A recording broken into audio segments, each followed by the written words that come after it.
एक भक्त ने प्रश्न किया, कहने लगा जी मैंने रामायण खूब सुन रखी, पढ़ रखी, महाभारत पढ़ रखी। रामायण के अंदर मैंने एक शंका मेरे मन में है कि विभीषण और मंदोदरी ये दो भगत की तागे वहां पर, और सारा राक्षस हो रहे थे उधर अभिमान में, मांस खाते थे और दारू पीते थे और मस्तार रखा था। ये दो भगत कैसे आ गए, उनकी महिमा देखा, ऐसा ज्ञान उनके पास कहाँ था। न बोला जी मन ने सब मंडलेश्वरों के पास, आचार्य शंकराचार्यों के पास ये प्रश्न कर लिए, किसी मेरी संतुष्टि नहीं हुई उनते। तो मैं बोला भाई इस यह संतुष्टि दास तो होगी, सोनी बताऊं तेरे थे। फिर उसको सारी कहानी सुनाई कि कबीर परमात्मा चारों युग में आते। सतयुग में सत्सुकृत नाम से आए थे, त्रेता में वो मुनिंदर नाम से, ऋषि नाम से आए थे, द्वापर में करुणामय नाम से, और कलयुग में वो कबीर नाम से आए थे। जब मुनिंदर नाम से त्रेता में परमात्मा आए हुए थे, उस समय एक नल और नील नाम के दो शिष्य बने थे। वो बहुत दुखी थे, उनके आशीर्वाद से वह स्वस्थ हो गए थे। फिर वो थोड़ी बहुत गलतियां हो जाती थी, वस्त्र कपड़े धोने जाते थे तो वो भोले भाले थे, उनके हाथों से दरिया में बहुत से कपड़े और बर्तन बह जाते थे। तो परमात्मा ने उनको आशीर्वाद दे दिया था, बेटा सेवा तो करो, लेकिन आज के बाद तुम्हारे हाथ से कोई भी वस्तु पानी में नहीं डूबेगी।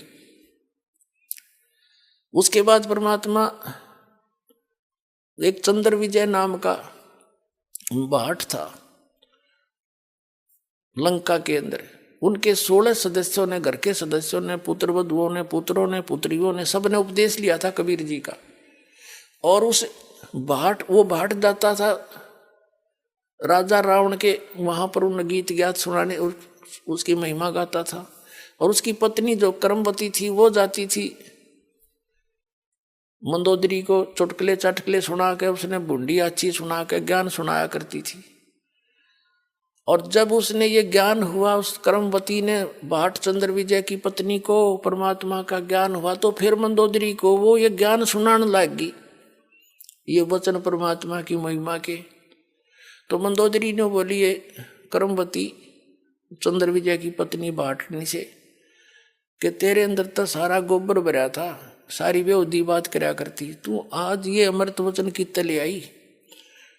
तब उसने बताया कि हमारे घर भगवान गुरु जी आते हैं, उन्होंने मुझे ज्ञान दिया मंदोदरी, और ऐसा ज्ञान है मेरा जी करे तो मैं सारे ने बता दूं।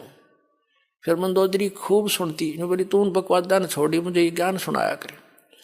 और कहने लगी तेरे गुरु जी आओ ना, उसने मेरे पास लाइए बुला के।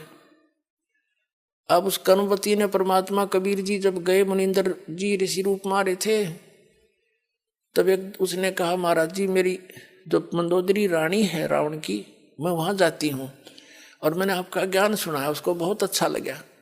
तो वो कह रही है कि मेरे पास बुला लो एक बार। ने बोला बेटी मैं ना जाऊं, उसकी गरज पड़े तो यहाँ आ जाएगी, मैं वहां जाऊं मन मानो उसका पति नाराज हो जा, मैं नहीं जाऊंगा वहां पर। तो कर्मवती गई, जाके कहा कि बहन गुरुजी ऐसे ऐसे कह रहे हैं, और देख संतों को बुलाना नहीं चाहिए, खुद जाना चाहिए। तो मंदोदरी के समझ में आ गई, पुण्यात्मा थी, नो बोली चल मैं चलती हूँ। महाराज के दर्शन करे, बात सुनी, दीक्षा ले ली, शेष बन गई वह उसकी परमात्मा की। फिर वो ज्ञान ऐसा है, ये आप रुक नहीं सकते दूसरे को बताए बिना, ऐसी रजा कर रखी दाता ने, ये भ्रंग बढ़ा देता है बार बार सुना के, उसने फिर आगे सुनाना पड़ता है कि इसका भी कल्याण हो जाए। उसकी रावण तो सुना नहीं था, क्योंकि वो तो दारू पीवा धड़ी पक्की रावण खा कर मांस सो जा।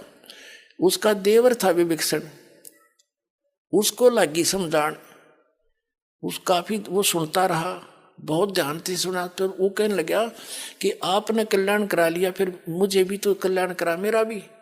तो परमात्मा से उसको भी ज्ञान नाम दिलवाया, और सारा ज्ञान समझ के वो दोनों भगवान के अधिकारी बन गए। बाकी उस लंका में कोई नहीं मान्या। तो पुण्यात्माओं उसको मैंने समझाया कि ये जो दोनों हंस थे ये परमात्मा के ज्ञान से परिचित थे, इसलिए मंदोदरी ने रावण को कैसा ज्ञान दिया है कि कर्म बिगाड़ रहा तू अपने, और ऐसे दुष्ट कर्म करते हैं पर प्रक्रिया पर तू नीत खराब कर गया, सूरवीर होकर के तू ऐसी गलती कर रहा है। तो ये ज्ञान तब दिया, तब उन्होंने बोला जी आज पेटा भर गया मेरा, बाकी ये बात से थारी उठपटांग सी कथा तो मेरे समझ में आ नहीं रही, पर होगा अवश्य ऐसा ही। लेकिन 100 का 100 सत्य पुण्यात्माओं। ये कहते हैं रावण जिस लंका को अपनी ताकत से और अपने अन्य साधनाओं से प्राप्त करके रख नहीं सका, और वो लंका उस कबीर भगवान के भगत को मिली। कहते जैतन राजपाट भी चाहिए कर हमारा ये ध्यान, यह बीमारी भी हम काटेंगे तेरी। कहते हैं भी विक्षण का भाग बडेरा, दासातन आया तिसनेरा, दासातन आया विश्व बीसा, ताको लंक देई बख्शीसा। बख्शीश में दिवाई कबीर भगवान ने, अगले तू कर ले राज, तने राज चाहिए, क्योंकि ज्ञान तो था नहीं, भक्ति मालिक की जरूर करते थे। तो अब वो सभी प्राणी जन्म लेते हुए आ रहे हैं, अब सबका मोक्ष होगा। ये है वो यथार्थ ज्ञान, और यहीं पर पूरा समाधान प्राप्त करो और कल्याण कराओ। बोलो सतगुरुदेव।